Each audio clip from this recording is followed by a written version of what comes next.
officiellement, c'est la Banque de France qui est chargée de calculer le taux de rendement, le taux d'intérêt du livret A. Et la dernière formule en date, c'est une formule avec deux composantes. Une composante inflation, l'inflation des 6 derniers mois, et puis une composante taux d'intérêt sur les marchés interbancaires, également des 6 derniers mois. Et on prend la moyenne de ces deux valeurs.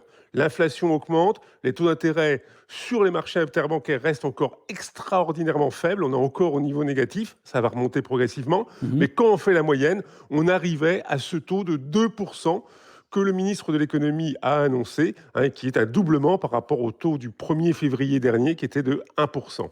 Si je comprends bien, d'un côté, il faut satisfaire l'épargnant et de l'autre côté, ne pas, entre guillemets, ruiner la banque.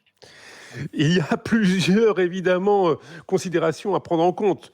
Premièrement, c'est vrai qu'un épargnant aime, et c'est normal, avoir son épargne rémunérée. Et puis, si possible, au moins sauver les meubles. Ce qui n'est pas le cas avec le livret A, Bah parce que là, non. on est en dessous de l'inflation. Et Oui, puis, alors il y a... on est à 6,1% d'inflation, donc on est 3 fois en dessous, là.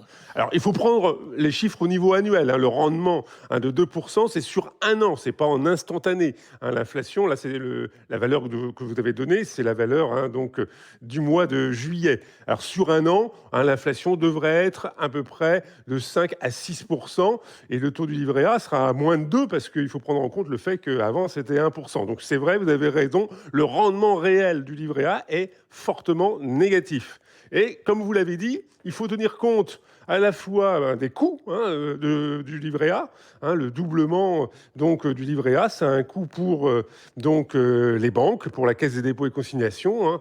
Et puis d'autre part, il y a la consommation. Le gouvernement ne veut pas pénaliser la consommation qui est déjà frappée par l'inflation.